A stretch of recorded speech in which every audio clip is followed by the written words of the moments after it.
Mercredi, des idées en goguette. Marché ouvert, des idées en vrac. Émission sur Alliance 92, tous les mercredis à 6h45. Rediffusion le même jour à 17h30. On dirait que c'est un sale temps pour les habitués ou laisser aller. N'est-ce pas, Joe Patricius? Oui, en effet, une vaste opération de recensement des agents de l'État. Et l'on voit a priori, c'est le paradoxe dans le contexte actuel. Une grande partie des pays en développement ne disposent pas du nombre exact de leurs agents. Ces derniers temps, c'est le branle-bas de combat au niveau de l'administration publique dans le cadre du processus de remplissage d'un formulaire comprenant des questionnaires pour chaque individu. Et tout le monde s'y met, et même les éternels absents reviennent dans leur bureau. Il faut reconnaître qu'une grande partie d'entre eux, d'ailleurs, ne brillent pas par leur professionnalisme.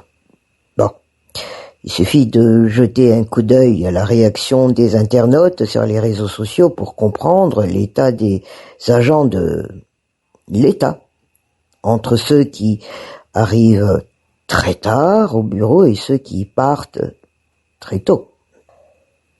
Certains d'entre eux, c'est-à-dire les fonctionnaires censés être payés par l'argent public, ne sont répertoriés nulle part. D'autres désertent leur bureau à longueur de journée.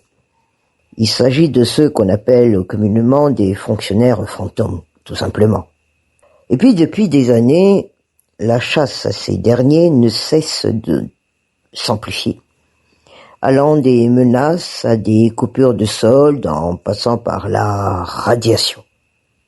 Des avancées ont été constatées depuis l'utilisation du logiciel Augure ou application unique pour la gestion uniforme des ressources humaines de l'État. Mais il y en a qui arrivent toujours à passer entre les mailles du filet. Dans cette optique, l'initiative du gouvernement peut être louable, certes, sans pour autant donner de carte blanche à ses initiateurs, comme on dit. Il est en tout cas intéressant de constater que tous les agents de l'État, qu'ils soient sur le terrain ou dans leur bureau, eh bien, sont concernés par cette initiative.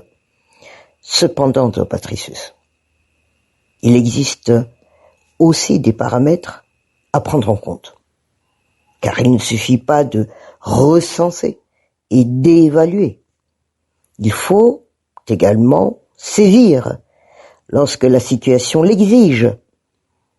Il est patent de constater que, ces temps-ci, des notes issues des réunions stratégiques au sein des institutions étatiques arrivent jusqu'au niveau des réseaux sociaux.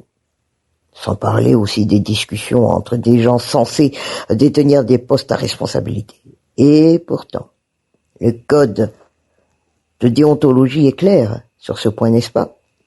Sur le fait que l'agent de l'État est tenu au secret professionnel en tant que dépositaire de renseignements ou informations concernant les usagers. Bon. À cela s'ajoutent ceux qui ignorent tout simplement le principe de la neutralité de l'administration. C'est donc toute une panoplie de tares à remédier, Joe Patricius.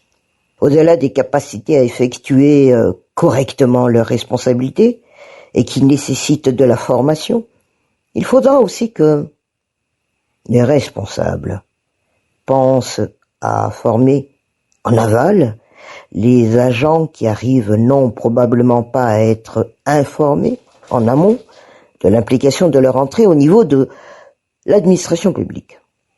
Du reste, il faudrait aussi penser au traitement égalitaire des agents de l'administration. Il s'agit du fameux alignement des grilles indiciaires des fonctionnaires. Voilà une initiative qui pourrait ne pas plaire à tout le monde, mais qui pourrait probablement changer les comportements de la majorité d'entre eux. Il s'agit en effet d'une revendication, bah oui, vieille comme le monde, au niveau des syndicats, mais qui n'a jamais abouti jusqu'ici, Joe Patricius. Mercredi, des idées en goguette. Marché ouvert, des idées en vrac. Émission sur Alliance 92, tous les mercredis à 6h45. Rediffusion le même jour à 17h30.